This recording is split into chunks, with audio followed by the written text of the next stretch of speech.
welcome every single one of you here today. It's an honor to have you participating in this event.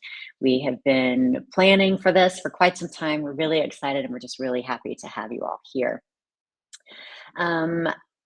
Again, thanks for joining us. My name is Karen Lynn Knox. I am the Chief Development and Partnerships Officer here at the Educated Choices Program. As a plant-forward athlete myself, I am incredibly excited to introduce this work to you, this educational video and accompanying materials. I really believe that this has the potential to inspire millions of both young people and older people alike around the world to realize their full potential via a plant-forward diet and to lead a healthier, more active lifestyle as a result. So really looking forward to sharing this with you, and I think you'll agree. But before we get started, again, a quick reminder, we'll be recording today's event, so please do keep yourself muted, those of you in the audience. And next, I'd like to thank our incredibly talented curriculum development team who put this together. Their vision and their ability to bring this work to reality is just incredible, and I just want to give you all a special thanks for that. Next, I'd also like to take a moment to introduce you to some very special people who made Plant Forward and Powerful possible. And the first person I'd like to introduce to you is our very own CEO and founder, Lorena Prieta Muga. Thank you, Karen, and thank you everyone for being here. It's truly heartwarming to see so many people from different corners, not just from the US, but actually from the world. Thank you for your time, your engagement, and your enthusiasm. We are so happy to have you.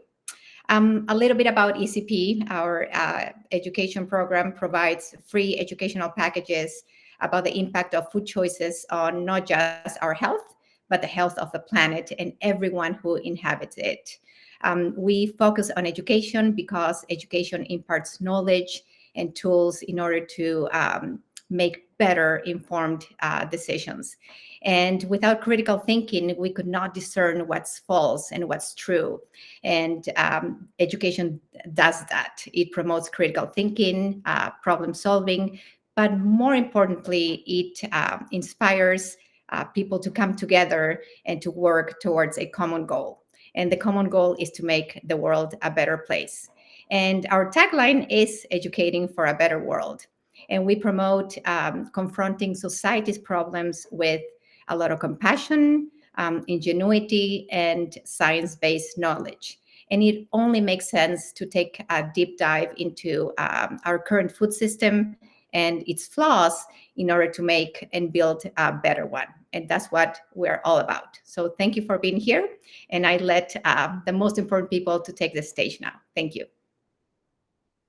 Thank you, Lorena. And yes, it finally, in these introductions, it is my honor to introduce you to some of the wonderful and talented athletes who you will see featured in this video, who we cannot thank enough for participating in this project. So I'd first like to give the mic to Olympian medalist, Dotsie Bausch. And if you just take a moment, Dotsie, to introduce yourself, it's an honor to have you here today. Hey, everybody. Gosh, this is so cool. It came to life. I remember when we had our very first conversation about this, and I'm so proud of y'all. And just, yeah, I've seen it. It's so good. So I know everyone's going to enjoy it. But yeah, gosh, a plant-based athlete, vegan athlete. When I started doing this, it was 2010, 2 years out from the 2012 Olympic Games, where I competed in London and got a silver medal. And I decided to switch over, which was crazy at the time. I think all of my teammates and coaches thought I was totally nuts, but I really had a heart-centric belief that I needed to move away from eating animals. So I just simply, I started trading, chicken ovulation, AKA eggs, if you don't know, for tofu scramble. And I started making like marinated crispy tofu instead of chicken, and veggie burgers instead of burgers, and smoky tempeh, which is my favorite food on the planet, instead of steak. And I didn't know what was going to happen to my body. I was a little nervous, I'll be honest, but I was flabbergasted when I started having more energy only about a month in from doing this, better recovery, gosh, less bloat, less inflammation. But I think the main surprise for me was getting stronger. I did not think that was going to happen. I remember laying in bed at night going, oh God, please just let me stay the same, right? Because I didn't want, everybody told me I could possibly get weaker. So I thought, oh, just let me stay the same, because I was pretty strong at that point, but I got stronger and was able to lift and move more weight and was stronger on the bike, which led to the medal. So now I'm an athlete turned activist, like so many on this call. And, I found that they require pretty much the same skills, which is just drive, a ton of grit, the ability to bounce back from defeat, and I don't know, a lot of endurance. So I run my own nonprofit now called Switch for Good. So that's me. Thank you, Dotsie. You're amazing, and we're so thankful to have you here today. Thank you. Next, I'd like to introduce everyone to Cayetano Alexander. If you'd take a moment to introduce yourself, Kai. Hi, I'm Kaye. I'm a movement athlete. I do parkour, Ninja Warrior. I've been on the show American Ninja Warrior a few times. I switched to a plant-based diet about 10-ish years ago, and it's just been the most amazing thing. I thought I was scared of losing skills and muscle, and it was the opposite. The skills were still there, the strength was still there. If anything, I was getting stronger than ever. The recipes and I was using more versatility in recipes, and the taste was even more than it was when I was on an omnivore diet, which was weird because I thought I was limiting myself by excluding foods, but it actually made my cooking much more versatile. So that was really cool. I thought tofu was disgusting, but I found out that it's quite delicious if you know how to use it properly. So don't be scared of tofu if you've never tried it before.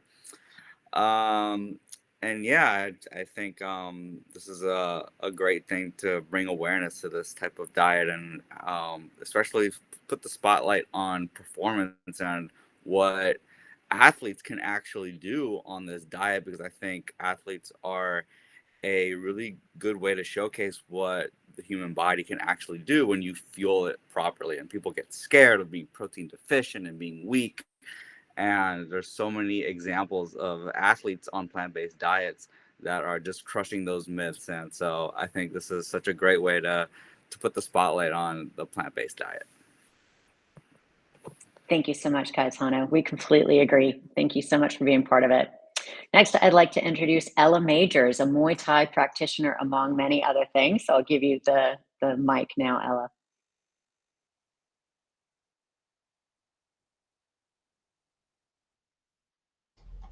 There it is. Hey, everyone. I'm Ella Majors. I've been an athlete myself since I was 5 years old, and it was when I was 7 that I connected the food on my plate with the animal it was and stopped eating animals, having no concept of what that was going to do for my athletic performance. I was a gymnast and a swimmer and a dancer and taekwondo and then volleyball. And so basically my whole life, I'm 43 now, has been building my physique and building my athletic performance on plants. By the time I was 15, I was fully vegan. I had discovered everything I needed to know about the factory farming, about our food system, to go completely vegan at the age of 15. And I was thriving. So I remember being in 5th grade, and we had field day in 5th grade when boys did pull-ups and girls did a chin-up hold. And I remember just jumping up onto that bar and whipping out pull-ups. I was out pull-upping all the boys in school in the 5th grade. And then in my 20s, I competed just to prove that a strong, lean physique was absolutely possible on plants. So I did win first place in the bikini division of the FAME World Championships, took second in the fitness categories, and have been a lifelong both athlete and advocate for animals. And so I'm really honored that I was able to be a part of this project. The video, I've seen it too, is just phenomenal. I'm so excited for you all to be able to check it out.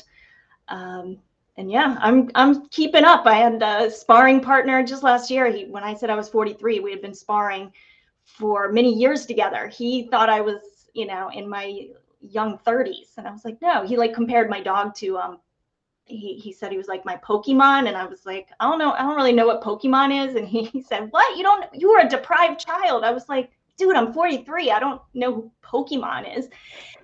We didn't have Pokemon when I was a kid. He was like, I can't believe it. So anyway, just happy to be here at 43, feeling like I'm in the best physical shape of my life. 36 years cutting out meat and 29 years under my belt as a full vegan. So thank you all for doing this, for making this possible, and I'm really happy to be here.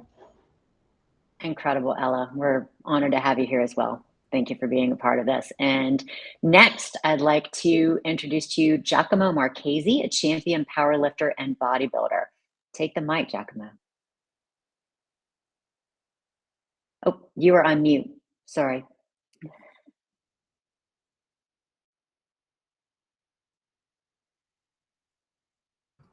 There we go. It's an honor to be a part of this project. And the second I saw what y'all were doing and helping the youth make better choices when it comes to what's on their plate, it was like, how could you not be a part of this and a part of the bigger picture? Personally, I came from a place of being bullied and having a fear of having a social life as a child. I feel like that led me to a path of being more compassionate. And as an adult, I stuck with athletics and I took that further, and it became my career, my passion, and my lifestyle. And all roads pointed towards a plant-forward diet and a compassionate lifestyle. And that led me to a lot of interesting things like what we're doing here today. I've had the pleasure of managing, working with, and competing alongside other athletes and seeing all the absolutely incredible world-breaking feats that plant-based athletes are capable of.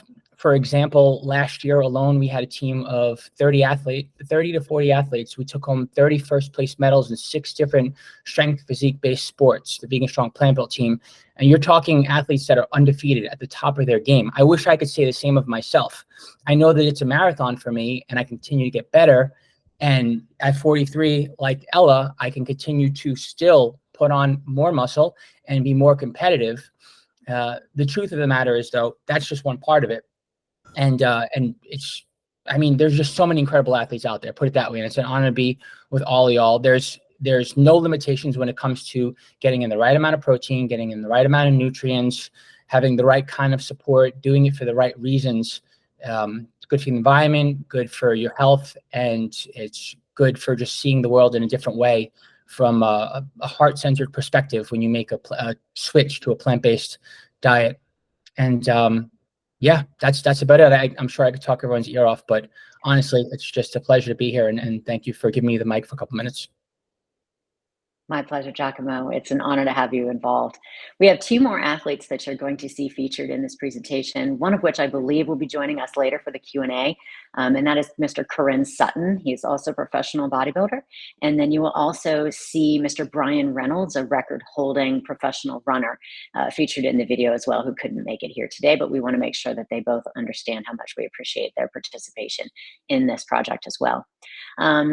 Just as a reminder, we will have a Q&A at the end of the showing. So the video runs about 28 minutes long. We're going to preview that here in just a moment.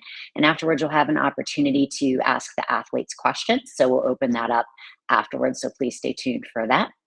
And again, please remember to keep yourself muted during the viewing. So without further ado, let's begin our live streaming of Plant Forward and Powerful.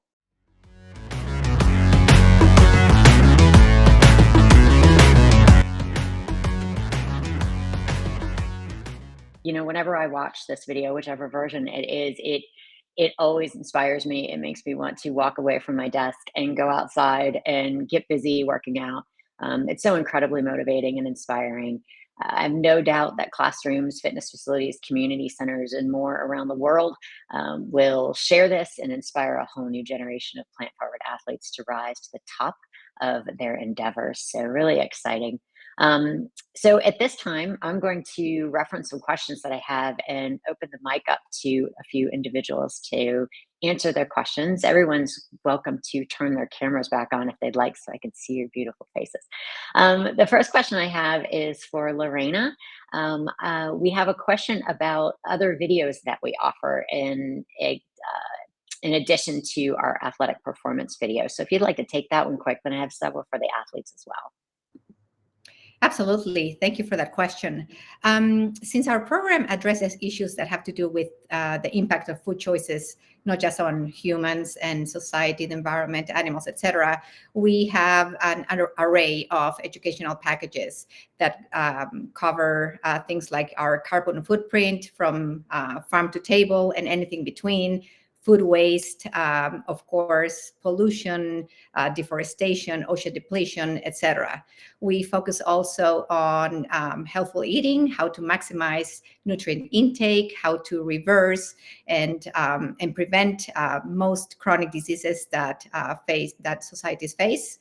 We also address new food technologies like cultivated meat, for example, and how all these new technologies are shaping the ways that we eat nowadays and in the future. And lastly, we also deal with ethics and all the issues that surround workers and animals that are impacted because of the industrialized ways that we produce our food. So we invite everyone to visit our on-demand library.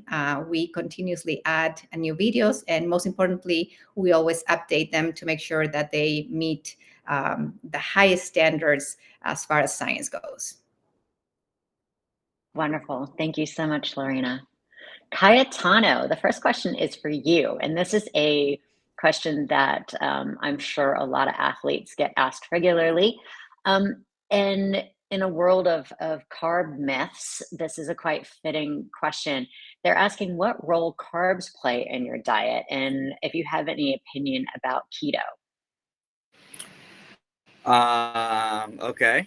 So carbs, I think are amazing for athletes. I think they're our preferred fuel source when we exercise, unless you're doing like really, really long distance kind of stuff, is the exception, I believe. But yeah, I think if you really dig into the studies and you know what you're looking for, I think it's clear that carbohydrates is the preferred fuel source for us athletes. So as you know, the plant-based diet is full of wonderful carb sources. Quinoa, beans have some carbs in them, rice, potatoes, sweet potatoes. I mean, you can't go wrong with plant-based sources of carbs before training. You just feel so good. Keto, I'm not, I mean, you know, I think it has its place. It's a loaded question for sure. But I think in general, I don't think it's the best idea for everybody, especially with the high saturated fat that it usually has on top of it. So I think keto has its place, but for the most part, it's very rare that it should be done. I think we should steer away from it and just focus on whole food plants, and I think that's more than enough. Great answer, Cayetano. Wonderful answer. Thank you for that. And you're right, that was a little bit of a sticky question. We Yeah. shot you a hard one to start with. So thank you for that response. Our next one is for Dotsie. And this is a really valid question for athletes and non-athletes. How hard is it for you to maintain your plant-forward diet when you're traveling around the US and all over the world for that matter? Yes, right. With travel, just in general, like we tend to eat a little bit off our regimen, we're a little junkier, not quite as strict.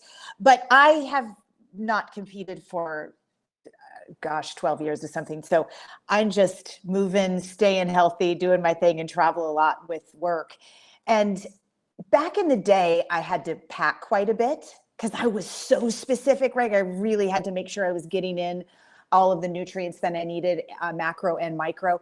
But now, I'm just a regular gal. So I feel like at airports today, especially all over the world, really, like some airports are amazing in Europe, South Africa, New Zealand, like different parts of the world that have awesome options, have awesome vegan options. So I haven't found it to be a challenge, I'd say, in like the last 5 years.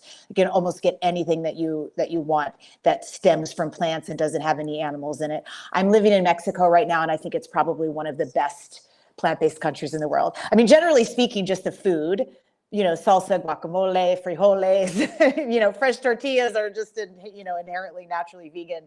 But it just seems that since the demand is high, that every restaurant, every grocery store are providing options. And so I think it's a lot easier. I know it's a lot easier today than it was in 2010. That's for sure. Thank goodness, right? Traveling is difficult no matter what to try to eat healthy, but yes, I'm glad it's getting better. Next question, Giacomo. Is it, and I know you're going to love answering this question, is it harder to gain muscle or weight as a plant-forward athlete? Is it harder to gain muscle or weight as a plant-forward athlete? Well, if you don't pay attention to how much you're eating in terms of calories, yes, because nutrient-dense food is more voluminous, it's more water-rich, it's more nutrient-dense, and it's more satiating, and it provides more energy in terms of how you feel.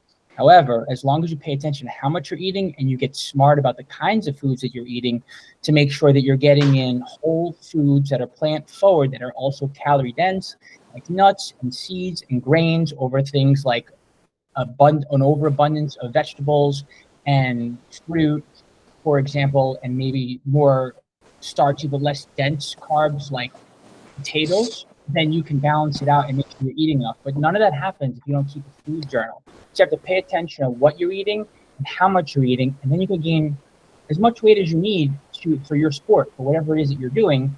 And then, of course, there is the thing that we tend to forget about, protein. You need to focus on some protein-rich foods.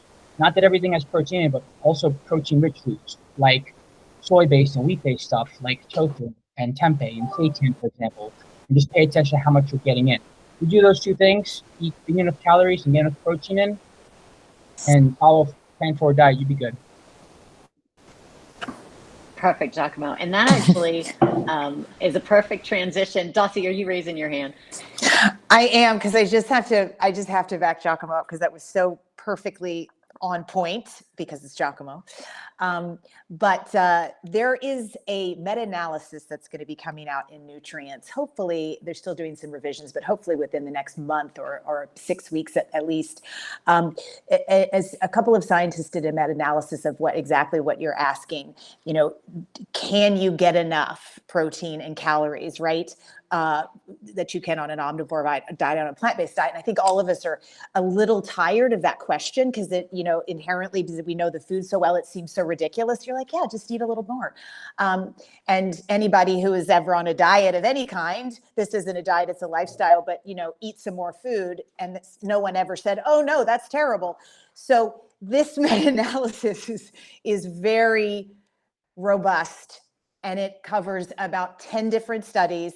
And literally the results are, you'll be fine, just eat a little more. So look for that coming out in Nutrients in probably 4 to 6 weeks. We can all share it with our friends. Love it. That's perfect. And that's hilarious, because one of the other questions that was posed to any and all was, how often do you get asked about getting enough protein? So I'm sure all 4 of you in attendance would probably say a lot if I posed that question to you. But we won't dive deeper into proteins. We're going to try to cover a few other questions. Ella, this next one is for you. It says, what advice would you give someone who's just starting to transition into a plant-forward diet?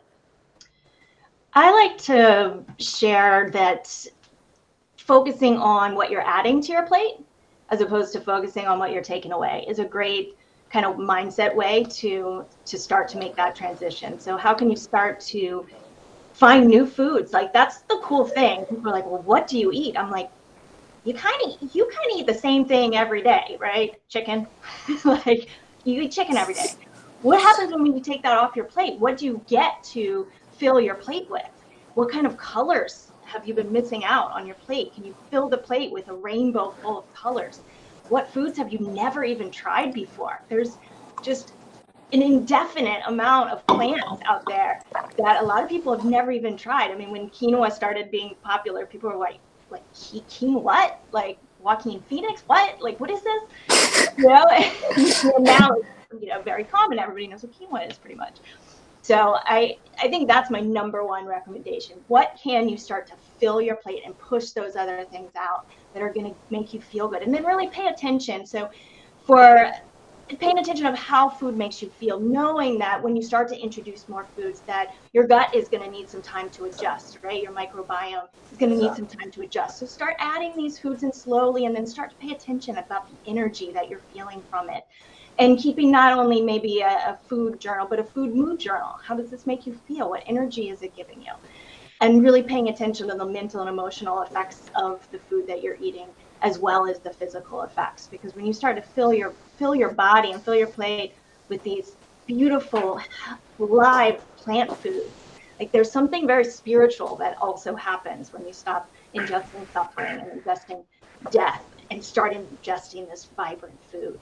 So I think that's my recommendation. Thank you, Ella. And I'm sure that will help a lot of people who are starting on their journey. Cayetano, my next one is for you. And I think, this is whether you're an athlete or not. Again, I think this is something that anyone who eats a plant-forward diet can identify with. Do you get comments and questions about your diet from non-plant-forward athletes? And how do you respond to those questions if you do get them? Yeah, I think in the beginning it was tough because you're just so passionate about the plant-based diet. You just want to scream at everybody. I'm like, you guys need to try this. You don't understand. But now especially as athletes, I think it's important to just lead by example, be a little bit more chill about it instead of spouting out studies and information and meat is murder and all this stuff, you're killing the planet. I found that I just stay quiet, and if people do ask me, I give a little nugget. I'm like, oh yeah, this is my tofu scrap. It's my tofu meal. And then I just let it be. I just eat it, and then they see me do my thing on Instagram, or they see me work out, and they're like, wow, that's cool. And then they might ask me a second question. I'm like, well, isn't that soy? Isn't soy bad? How do you make it? Is tofu disgusting? And then it kind of gets the ball rolling, and then the conversation is more engaging because they're interested in it. Whereas if I'm spouting out studies and information, they're feeling attacked. So I like to lead more by example and then let the conversation kind of just naturally happen, but always have the information in my head. So in case I do get those questions, I can quickly say, oh yeah, well actually tofu is delicious and it has all the amino acids and stuff like that. So I tend to just, especially athletes, show lead by example, show what you can do, let people come to you, and spread the positive. I love it. Great. Leading by example, you four all live and breathe that every day. And thank you so much for that thoughtful response. My final question that I know we have time for, and we might have time for a couple more, but my next one is for Giacomo. This is a bodybuilding, powerlifting specific question. They're asking if there are specific competitions or categories for plant-forward athletes in your areas of competition. The World Vegan Bodybuilding Championship, it's an organization, and they did 2 competitions for plant-forward athletes specifically. But outside of that, you can compete in the mainstream fitness world and do incredible things in any sport, not just bodybuilding and powerlifting. On a personal level, I prefer it. I like the idea of community. I thought that those 2 competitions were wonderful, and they're in Florida. I'm not sure if it's going to happen again this year. I think it might. But in general, you can be just as, if not more competitive in any fitness arena. And we're out there all over the place doing some incredible things, including in the sports of powerlifting and bodybuilding. Wonderful. Thank you, all 4 of you. I mean, what you have accomplished in your areas of athleticism and competition is just awe-inspiring for all of us. I mean, obviously, Dotsie, they don't give specific Olympic medals to plant-forward athletes, right? I mean, that's just not a thing. So I think you all exemplify what is possible, and we are just absolutely honored to have you all involved in this project, to have joined forces with ECP for such a good cause. We are so thankful, and we know that today is just the very, very beginning of the years of inspiration and change that this project will bring to those around the world. So thank you for joining us today. With only 3 minutes left, I want to be mindful of everyone's time and attendance and just wrap a couple of things up for you. First of all, I'd like to thank our communications team for working so hard to put together today's event. It was incredibly done, and we appreciate you so much. And we want to give one more huge shout out to all of our athletes, both those who were able to join us today and those who were not. We want to urge all of you in attendance to not stop learning today. Keep this going. Use this as inspiration. We are going to follow up with everyone in attendance with an email.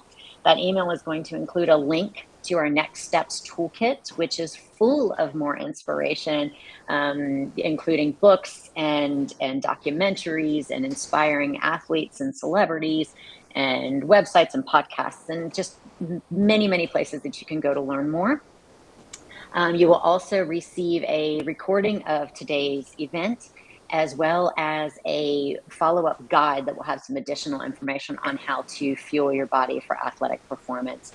So again, please use today as a launching pad for learning and inspiration for what you can achieve, and lean into us at EC Program, at Educated Choices Program. We are here for you. If you need additional inspiration or additional information for yourself or for your classroom, we are here to help. So thank you so much, everyone, for being here today. And with that, we will close. And we hope to see you all again soon in the future.